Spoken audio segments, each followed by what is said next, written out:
11장 오늘도 지난주처럼 한 절에 있습니다. 이거는 굉장히 중요합니다. 히브리서 11장 21절 우리 366면에 있습니다.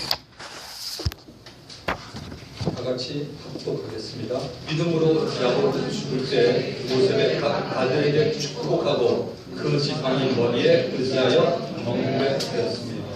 아멘. 믿음의 사람으로 변한 야곱입니다.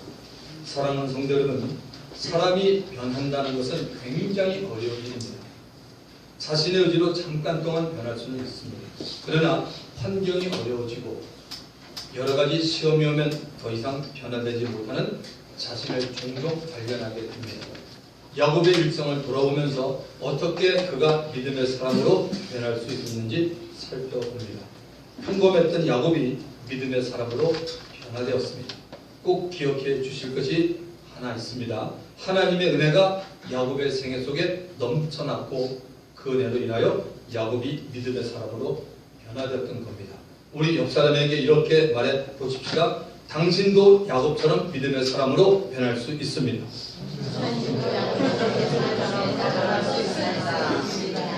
그러면 대답을 이렇게 하면 어떨까요? 예, 물론입니다. 하나님의 은혜입니다.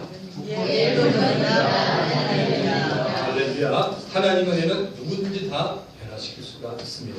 자, 본문을 다시 한번 보시면 믿음으로 야곱은 죽을 때 요셉의 각 아들에게 축복하고 그 지팡이 머리에 의지하여 경배하였으며, 히브리서 기자는 야곱도 이삭처럼 믿음으로 요셉의 아들들에게 축복하고 그 지팡이 머리가 되신 그리스도를 의지해서 하나님께 경배를 드렸다고 말하고 있습니다. 자, 창세기 25장을 가보십시다. 이제 우리 야곱 얘기니까 창세기를 좀 볼 텐데 성경을 넘기시기 어려운 분들은 여기 스크린에 보면 다 나옵니다. 창세기 25장을 보십시다. 야곱은 아버지 이삭과 어머니 리브가 사이에 쌍둥이로 태어납니다. 출생 때 아주 흥미로운 일이 발생합니다. 창세기 25장 22절부터 26절을 보시면 그 아들들이 그의 태 속에 서로 싸우는지라 그가 이르되 이럴 경우에는 내가 어찌할꼬 하고 가서 여호와께 묻사오되 여호와께서 그에게 이르시되 두 국민이 내 태중에 있구나. 두 민족이 내 복중에서부터 나누리라. 이 족속이 저 족속보다 강하겠고 큰 자가 어린 자를 섬기리라 하셨더라. 그 해산기한이 찬즉 태 쌍둥이가 있었는데 먼저 나온 자는 붉고 전신이 털옷 같아서 이름을 에설하였고 후에 나오는 손으로 에스의 발꿈치를 잡았으므로 그 이름을 야곱이라 했으며 리브가가 그들을 낳을 때 이삭이 60세였더라. 하나님께서 세상을 창조하기 전부터 아시고 정하신 일 가운데 하나인 야곱과 에서가 쌍둥이로 태어납니다. 형은 에서고 동생은 야곱입니다. 야곱의 이름의 뜻은 속이는 자, 탈취하는 자라는 뜻입니다. 하나님은 에서보다는 야곱을 더 사랑했습니다. 그건 왜 그런지 모르겠습니다. 여러분이 궁금하시면 의문을 다지 마시고 천국 가서 주님께 물어보시면 됩니다. 야곱을 통해서 이스라엘 민족을 이어가기를 원했습니다. 성경은 이 사실에 대해서 로마서를 기록한 바울을 통해 이렇게 말하고 있습니다. 로마서 9장 10절부터 13절에 보시면 그뿐 아니라 또한 리브가가 우리 조상 이삭 한 사람으로 말미암아 임신했는데 그 자식들이 아직 나지도 아니하고 무슨 선이나 악을 행하지 아니한 때 택하심을 따라되는 하나님의 뜻이 행위로 말미암지 않고 오직 부르시는 이로 말미암아 서게 하려 하사 리브가에게 이르시되 큰 자가 어린 자를 섬기리라 하셨나니 기록된 바 내가 야곱을 사랑하고 에서는 미워하였다 하신가 같으니라. 하나님께서 정하시고 택하시는 기준은 하나님의 뜻에 달려 있습니다. 사람의 행위가 아닙니다. 사람의 공간한 행위에 따라서 한다면 은혜라는 말을 우리가 사용할 필요가 없고 사용할 수도 없습니다. 하나님은 모든 인간을 아담 안에서 보고 있습니다. 여기에 예외는 아무도 없습니다. 아담 안에서 본다는 말은 모두가 다 하나님께 죄를 범한 아담의 후손이라는 것입니다. 우리 모두 다 죄의식을 가지고 태어난 죄인입니다. 사람의 성격과 마음의 상태와 행동 여하에 따라 죄의 정도는 다를 수 있지만 거룩하신 하나님 보시기에 모두 다 오염된 죄인입니다. 이러한 죄인들이 자기들이 선행을 가지고 나올지라도 죄는 결코 없어지지 않습니다. 그러므로 하나님은 죄인을 구원하시고 또 구원한 죄인을 쓰실 때 그들이 가진 것을 살피지 않습니다. 하나님은 외모를 보지 않고 중심을 보십니다. 아멘. 예를 들면 배운 것이 많고 집안이 좋은 사람이 하나님께 영광 돌리지 않고 자기 자랑만 하면 하나님은 그 사람을 택하기 원하지 않습니다. 그러나 배운 것이 없고 좋은 집안이 아니고 지혜가 없는 사람일지라도 그 사람의 중심이 하나님께 은혜 받으면 최선을 다하려는 마음을 가지고 있을 때 하나님은 그 사람을 사용합니다. 그 사람은 하나님 은혜에 감사하고 하나님께 영광을 돌리기 때문입니다. 성경은 말합니다. 에베소서 2장 8절 9절 너희는 그 은혜를 인하여 믿음으로 말미암아 구원을 얻었나니 이것이 너희에게서 난 것이 아니요 하나님의 선물이라. 행위에서 난 것이 아니니 이는 누구든지 예외가 없습니다. 누구든지 자랑하지 못하게 함이라고 분명히 말합니다. 하나님은 자신이 사용하기 원하는 사람에게 능력을 부어주십니다. 자, 야곱의 성품, 성격을 한번 가보겠습니다. 창세기 25장 27절을 가보시기 바랍니다. 그 아들들이 장성하매 에서는 익숙한 사냥꾼이었으므로 들 사람이 되고 야곱은 조용한 사람이었으므로 장막에 거주하니. 야곱은 조용하고 얌전하고 늘 집안에 있는 것을 좋아했습니다. 타고난 성격이 그랬습니다. 이런 모습은 야곱의 이름과 맞지 않는 것처럼 보입니다. 왜? 그 이름이 속이는 자, 탈취하는 자이기 때문에 그렇습니다. 그러나 야곱은 항상 어머니 리브가로부터 자신의 출생에 대해서 들은 얘기를 마음에 새기고 있었습니다. 언젠가 큰 자가 어린 자를 섬길 때가 올 거야. 그러면서 늘 형 에서의 행동을 주시하고 있었던 겁니다. 좋은 찬스가 왔습니다. 에서가 사냥을 하고 돌아와서 몹시 배가 고팠습니다. 이때 야곱은 팥죽을 만들고 있었습니다. 에서가 동생 야곱에게 팥죽 한 그릇을 달라고 말합니다. 창세기 25장 31절을 보시면 야곱이 이르되 형의 장자의 명분을 내게 하여. 야곱의 입에서 엄청난 말이 나옵니다. 장자권을 사겠다는 거예요. 무서운 전략입니다. 계획된 제안인 것 같습니다. 형이 팥죽을 좋아한 것을 그는 이미 알고 있었습니다. 말이 없이 조용한 사람들이 어떤 면에서 보면 독한 부분이 있죠. 여러분 아시죠? 말 없는 사람들이 안에서 다 말하기 때문에 어떤 정말 독한 부분이 있어요. 그런데 성경은 야곱의 행동에 대해서는 침묵을 하고 반대로 에서의 행동에 대해서 알려주고 있습니다. 창세기 25장 34절 끝부분을 보십시오. 에서가 장자의 명분을 가볍게 여깁니다. 에서가 장자의 명분을 가볍게 여겼다라고 말합니다. 에서가 장자의 명분을 가볍게 여겼다고 말하는데 오랜 세월이 흐른 후에 성령께서 이 사건을 두고 히브리 기자에게 재해석해 줍니다. 히브리서 12장 16절을 가보시면 히브리서 12장 16절 음행하는 자와 한 그릇 음식을 위하여 장자의 명분을 판 에서와 같이 망령된 자가 없도록 살피라고 말합니다. 에서의 행동은 망령된 행동을 한 겁니다. 망령된 행동이란 경건치 못한 행동을 말합니다. 생각 없이 함부로 방지하게 일으키는 행동입니다. 성도 여러분, 교회에서 봉사하시는 어떤 일이든지 가볍게 여기지 않게 되시기를 주의 이름으로 바랍니다. 후에 야곱은 나이가 들어서 앞을 잘 볼 수 없는 아버지 이삭을 속여서 대신에 장자로서의 축복 기도를 하게 됩니다. 얼마 후 자신이 속여서 한 모든 일들이 형 에서에게 알려지게 됩니다. 에서가 야곱을 죽이려고 단단히 겨루고 있습니다. 이 사실을 알게 된 어머니 리브가가 야곱을 피신시켜서 밧단 아람에 살고 있는 외삼촌 라반의 집에 보냅니다. 갑자기 신세가 처량해진 야곱입니다. 부모와 같이 살던 정든 고향 브엘세바를 떠나게 되었습니다. 창세기 28장 10절부터 11절을 보겠습니다. 야곱이 브엘세바에서 떠나 하란으로 향하여 가더니 한 곳에 이르러서는 해가 진지다. 거기서 유숙하려고 그곳에 한 돌을 가져다가 벽에로 삼고 거기 누워 자더니. 낯선 땅을 걸어가는 야곱의 여러분 얼마나 착잡했겠습니까? 별 생각을 다 했을 겁니다.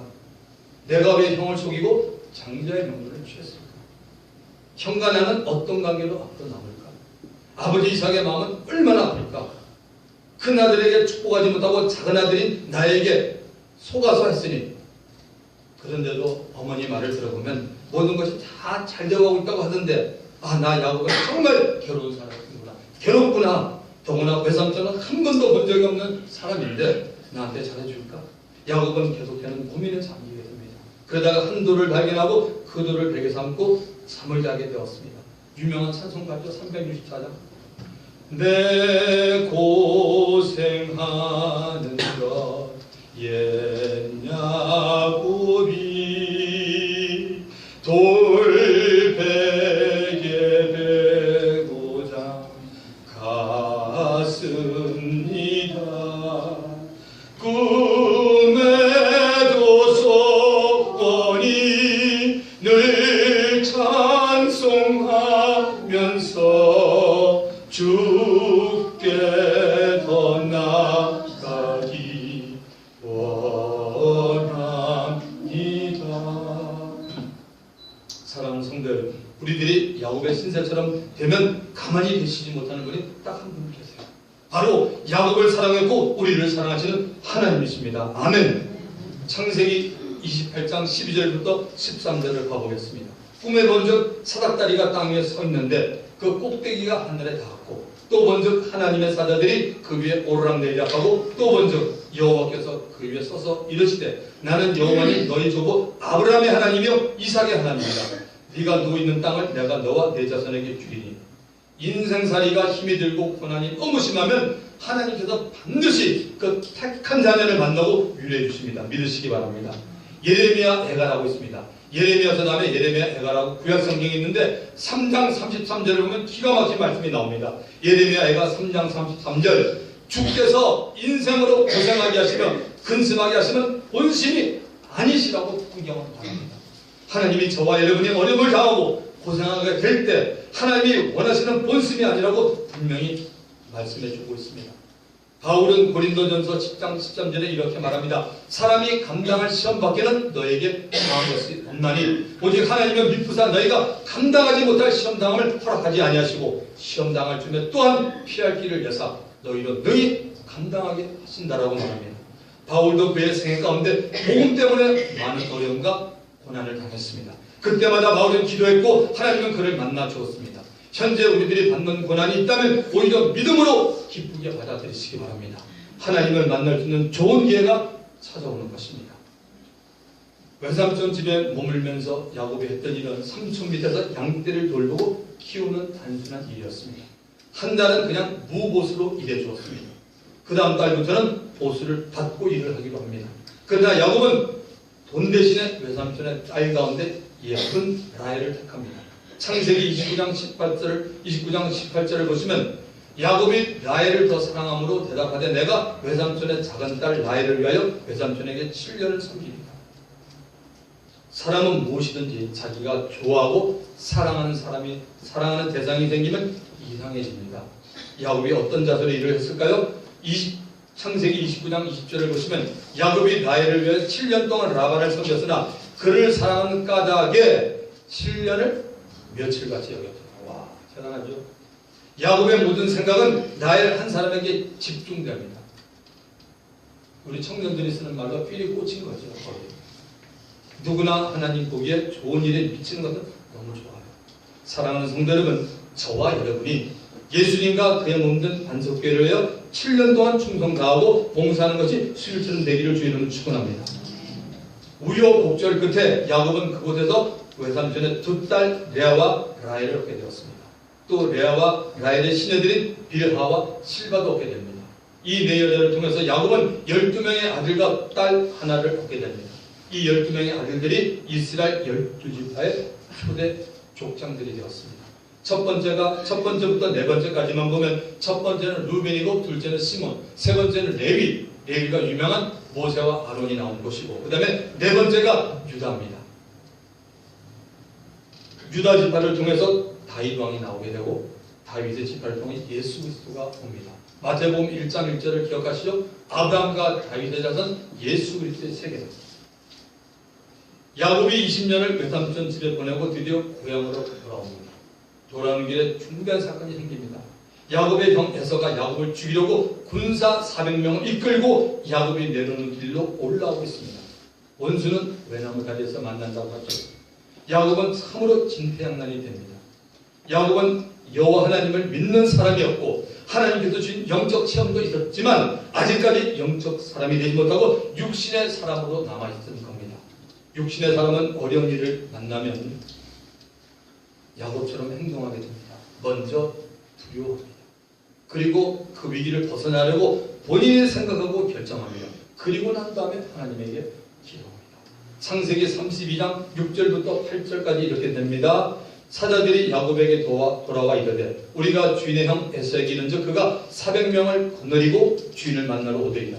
야곱이 심히 두렵고 답답하여 자기와 함께한 동행자와 양과 소와 낙타를 두 떼로 나누고 이르되 에서가 와서 한 대를 치면 남은 한 대는 피하리라 하고, 분명히 야곱이 자기의 방법과 생각으로 이 사건을 막으려고 하고 있습니다. 창세기 32장 9절부터 12절까지는 야곱이 기도하는 내용입니다. 간단히 말해서 하나님의 은혜에 대해서 그는 말했습니다. 또 주신 복도 말합니다. 그리고 지금 현재 자신의 처해진 상황도 정확히 하나님께 말했습니다. 자신에게 준 약속의 말씀도 기도하며 말합니다.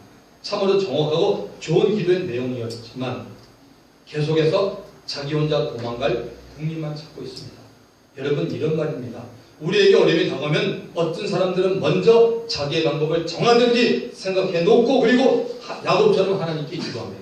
그리고 기도한 후에도 하나님을 신뢰하지 못하고 기도는 기도고 이것은 내가 해결한다고 하면서 조급하기 시작하면서 문제를 자기의 생각대로 풀어나갑니다. 다 경험이 있으시죠? 부끄러운 분들도 있을 겁니다. 이런 모습들은 바로 이 사람이 육신의 사람이라는 증거입니다. 교회생활을 오래 했고 성경을 여러 번 읽었다고 아무리 말해도 이런 모습이 있으면 이 사람은 여전히 육신의 사람입니다. 하나님은 더 이상 야곱이 육신의 사람으로 살아가는 것을 원하지 않았습니다. 왜입니까? 택하셨기 때문입니다. 하나님의 간섭이 들어오기 시작합니다. 창세기 32장 24절 25절을 보시면 야곱은 홀로 남았더니 어떤 사람이 날이 새도록 야곱과 씨름하다가 자기가 야곱을 이기지 못함을 보고 그가 야곱의 허벅지 관절을 치면 야곱의 허벅지 관절이 그 사람과 씨름할 때 어긋났더라고 합니다. 야곱의 앞에 나타난 어떤 사람에 대한 해석이 조금씩 다릅니다. 큰 일은 아닙니다. 천사라는 분도 있고 성육신 하기 전에 그리스도라고 말하는 사람도 있습니다. 그게 큰 문제는 아닙니다. 저는 개인적으로 이분을 예수 그리스도라고 보고 있습니다. 예수님은 야곱을 영적인 사람으로 만들기 위해서 야곱의 육신의 힘을 깨뜨리기 원했습니다. 워낙 육신의 힘, 자아가 강했던 야곱이라 꺾이지 않고 있었습니다.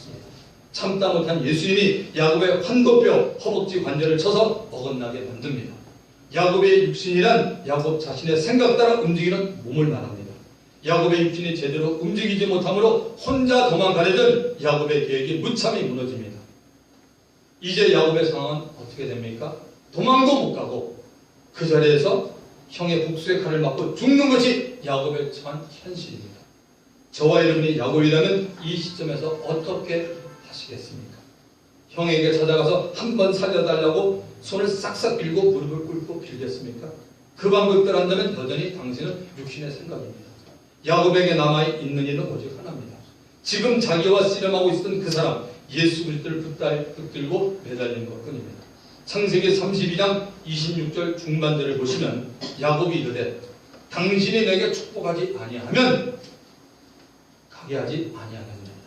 당신이 따라가려면 나를 먼저 죽이고 가라는 겁니다. 사생결단의 기도입니다. 가끔 저와 여러분 우리들에게도 이 목숨을 거는 기도가 정말 필요합니다. 왜 우리가 응답을 못 받는지 아십니까? 사생결단의 기도가 적기 때문에 그렇습니다.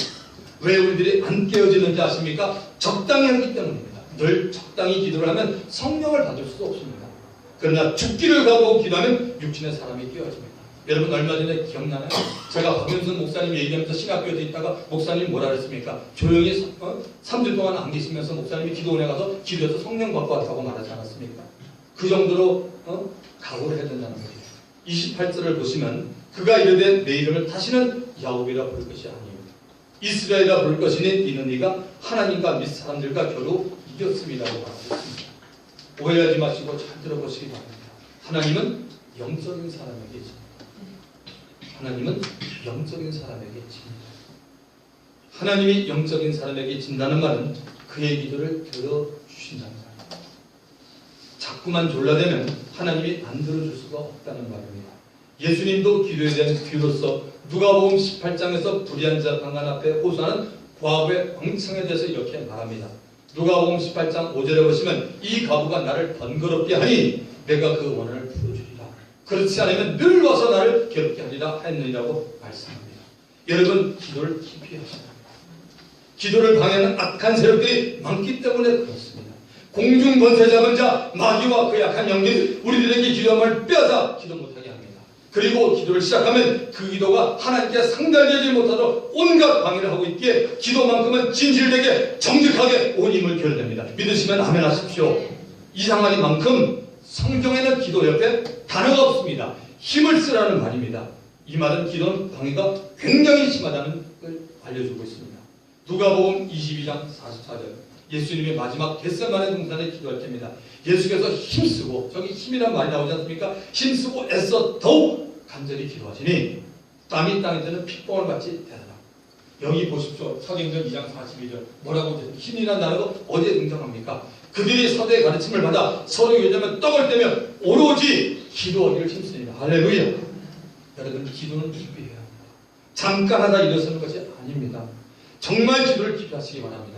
야곱이 이스라엘로 바꿔진 것처럼 우리 모두 다 영적인 사람이 되기를 축원합니다. 야곱이 약복강에서 한 기도는 기도가 얼마나 대단하고 위력적인가를 우리에게 알려줍니다. 이 기도 후에 야곱은 형 에서를 만났을 때 아주 자연스럽게 화해를 할 수 있었습니다. 혹시 여러분 가운데 절대로 용서할 수 없는 원수된 사람이 있습니까?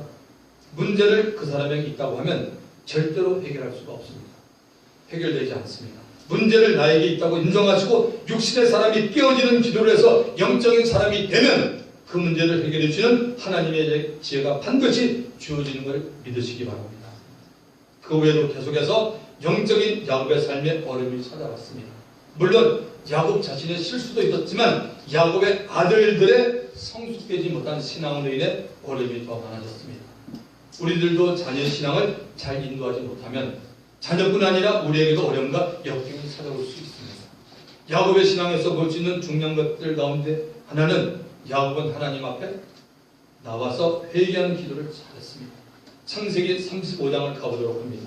창세기 35장 2절부터 3절까지를 보시면 야곱이 이에 자기 집사람과 자기와 함께한 모든 자에게 이르되 너희 중에 이방 신상들을 버리고 자신을 정결케 하고 너희들의 의복을 받고 입어라. 우리가 일어나 베델로 올라가자. 내 환난 날에 내게 응답하리 하시며 내가 가는 길에서 나와 함께 하신 하나님께 내가 거기서 제단을 쌓으려 하노라.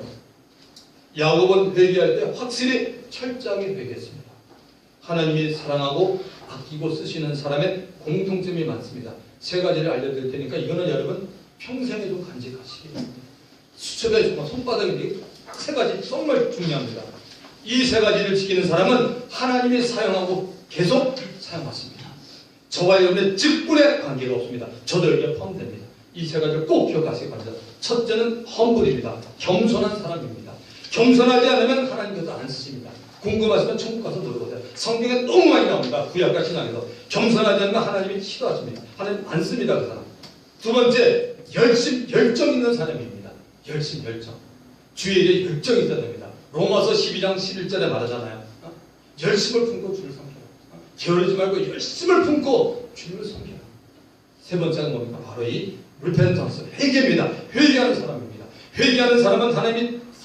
회개하는 사람은 하나님이 사용하고 회개하지 않는 사람은 하나님이 사용하다가 딱 스탑합니다. 계시록 2장 5절에도 나와 있습니다.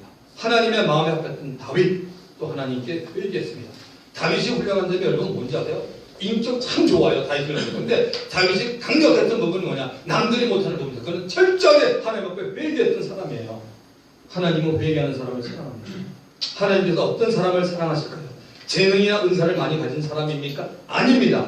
집안이나 학벌이 좋은 사람입니까? 외모가 뛰어난 사람입니까? 하나님은 외모가 뛰어난 사람을 사랑할 수도 있고 사랑하지 않을 수도 있습니다. 하나님은 회개할 줄 알고 하나님 앞에 겸손하고 맡은 일에 열심히 있는 사람을 사랑하십니다. 왜냐하면 성경에 쓰임받은 인물을 조사하면 이렇게 세 가지가 나와 있기 때문입니다.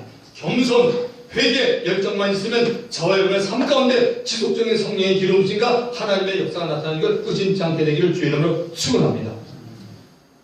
사랑하는 성도 여러분, 예수님을 믿는 하나님의 자녀들 가운데 성경을 읽는 시간이 중요할까요? 어떻게 생각하십니까? 하나님은 우리에게 중요하다고 말씀합니다. 시편 1편 2절에 보시면 오직 여호와의 율법을 들고가며 그 율법을 주야로 묵상하는 자라고 말합니다. 묵상한다는 얘기가 무엇입니까? 그 말씀을 계속 읽고 씹는다는 말입니다. 가나안 땅을 정복하기 위해서 전쟁을 준비하고 있는 장수 여호수아에게 하나님은 이렇게 말씀한 적이 있습니다.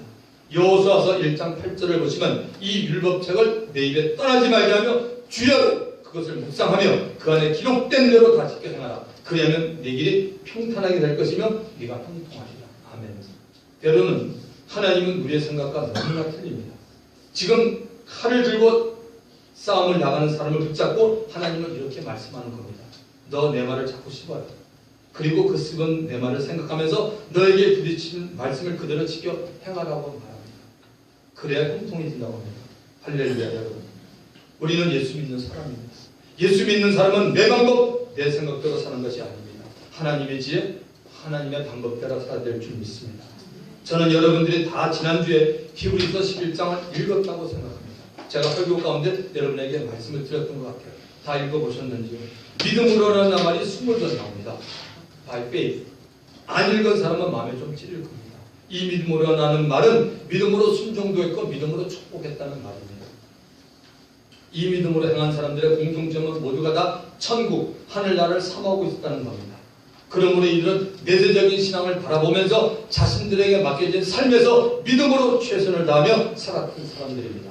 저와 여러분, 우리들도 믿음의 선진들처럼 하늘나라를 늘 삼하며 행함이 있는 최선의 믿음으로 살게 되기를 축원합니다. 성령께서 지난주에 말씀 히브리서 11장 20절부터 22절까지 나오는 이삭, 야곱, 요셉을 통해서 알려주기를 원하는 것은 죽을 때 임종 때도 믿음으로 자손들에게 축복하고 명령했다는 겁니다. 이 세 사람은 약속의 땅 가나안 땅에 들어가지 못했지만 하나님의 약속을 믿고 있었습니다. 자신들은 이 땅에서 삶을 마치고 죽지만 하나님의 약속은 영원히 변하지 않음을 믿었기에 자손들에게 반드시 이루어짐을 믿고 축복을 했다는 말씀입니다. 축복을 하는 장면이 창세기 48장에 나옵니다. 창세기 48장을 한번 보십시다. 8절부터 22절에 이런 내용이 나옵니다. 긴 내용이니까 여러분이 집에서 한번 읽어보시고요. 야곱의 아들 요셉에게 너희 씨가 이 세상에 번창해지길 원한다고 축복합니다. 그리고 요셉의 두 아들에게 축복합니다. 할아버지 야곱이 손자들에게 축복을 한 겁니다. 축복 기도에 대한 야곱과 요셉의 생각이 달랐습니다. 요셉은 자기 아들 가운데 장자인 므낫셋이 동생 에브라임보다 하나님의 복을 더 받기를 원했습니다. 이건 아마 제가 볼 때 요셉뿐만 아니라 오늘도 마찬가지예요. 여기 보면 성이 뭐 퇴이 있지만 보면 다 그래. 저도 우리 자니하고 켄이 있지만 부모들의 마음은 이상하게 별거 아닌데 어때요? 저희가 틀렸나요? 큰애들한테 관심이 좀 가는 것 같아요. 근데 살다 보면 또 작은 애가 더 잘해. 우리 자니가 얼마나 잘하는지 큰 놈은 그렇게 잘 안 해. 근데 사람마다 틀린데 지금 이제 성경에 나오잖아요.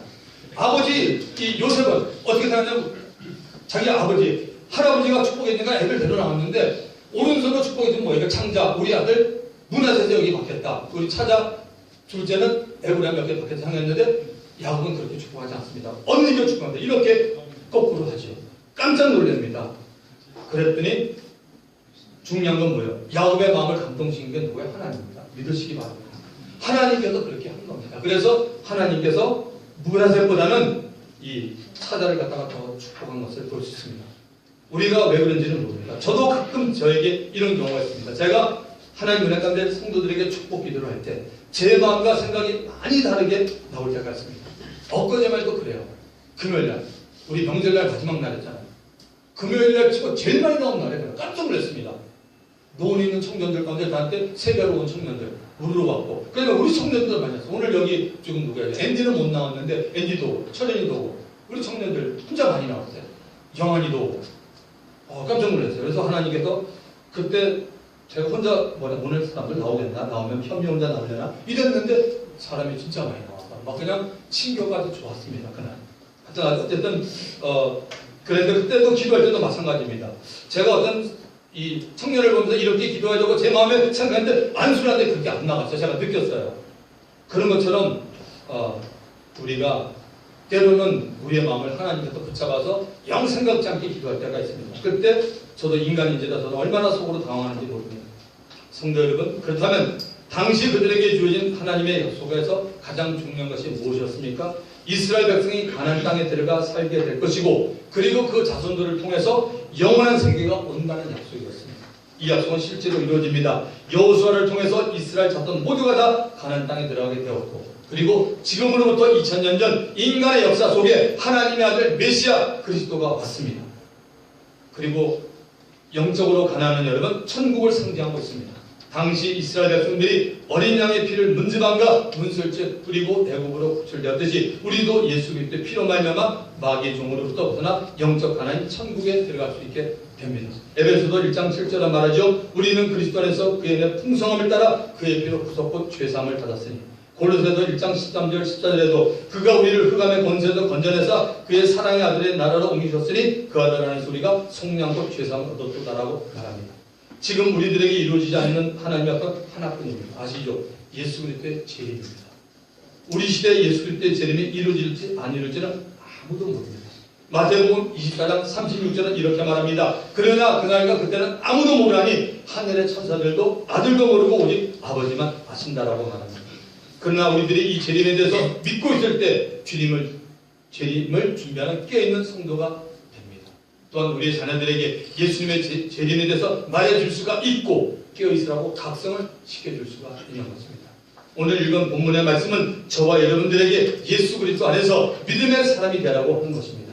믿음의 사람으로 변화되어 가라고 합니다. 믿음의 사람이라고 말할 때 사람들은 종종 외적인 부분만을 생각할 수가 있습니다. 찬송을 부르고 기도하고 말씀을 공부하는 영적인 일에 시간을 많이 쓰면 모두 다 믿음의 사람이 될 수 있을까요? 네. 될 수 있는 찬스는 많이 있습니다. 그리고 하나님의 말씀을 공부하고 연구하고 묵상을 하면서 변화할 수도 있습니다. 이와 같이 영적인 일에 관심을 갖는 것은 중요하고 좋은 일입니다. 그러나 성경은 저와 여러분이 가지고 있는 믿음을 세상 사람들에게 보여주라고 합니다. 누구에게 보여주라고요? 옆에 있는 사람이 아닙니다. 세상 사람들에게 보여주라고 합니다. 육신의 사람들보다는 영적으로 세워져가는 사람들이 세상에서 그들의 소유한 믿음을 자연스럽게 세상 사람들에게 보여줄 수가 있습니다. 그 믿음은 세상 사람들에게 영적인 일 자체를 보이는 것이 아닙니다. 예수를 믿지 않고 있는 세상 사람들은 영이 죽어 있는 상태라 하나님도 모르고 예수님도 모릅니다. 또한 관심도 없고 관심 가질 수조차 없습니다. 그러므로 영적인 일에 대한 열매를 여러분이나 제가 보여줘야 되는 것입니다. 영적인 모든 일에 대한 열매는 저와 여러분의 인격이 예수님을 닮아가는 것입니다. 믿으시기 바랍니다. 닮아갈 것이라는 생각과 계획이 아니고 닮아가는 것입니다. 아멘. 이것은 중요합니다. 닮아갈 것이라는 생각이 아닙니다. 닮아가는 것입니다. 적어도 조금씩은 말입니다. 지난주보다는 이번 주가 달라져야 된다는 거죠. 여러분, 열매는 저절로 생기지 않습니다. 영적인 일을 온전히 할 때 성경이 말하는 좋은 열매가 나타납니다. 그러나 영적인 일을 온전히 하지 않고 그저 시간을 보내는 정도로만 할 수 없지 않은 거라면 좋은 열매를 그분은 기다실 필요가 없습니다. 우리 교회의 목표는 말씀으로 양육받아 예수님 본받는 제자가 되자라고 주보에 나와 있습니다. 이 목표를 이루기 위해서 말씀 사역이 필수입니다. 기억하시기 바랍니다. 예수를 올바로 믿고 성경이 말하는 예수님의 제자가 되자는 것이 바로 말씀 사역입니다. 금년표는 믿음으로 살자. 예수님의 제자들, 바울의 제자들은 다 믿음으로 살았습니다. 여러분, 믿음의 사람은 하나님 앞에 어떻게 살아야 합니까? 믿음의 사람이라면 여러분의 가정에서 어떻게 사셔야 합니까? 믿음의 사람이라면 여러분의 직장에서, 여러분의 사업장에서, 여러분의 학교에서 어떻게 살아가야 합니까? 믿음의 사람이라면 교회 밖에서 만나는 사람들에게 어떤 영향력을 미치고 살아가야 합니까? 이 물음에 대한 답이 여러분 각자에게 정직하게 나와야 되는 것입니다.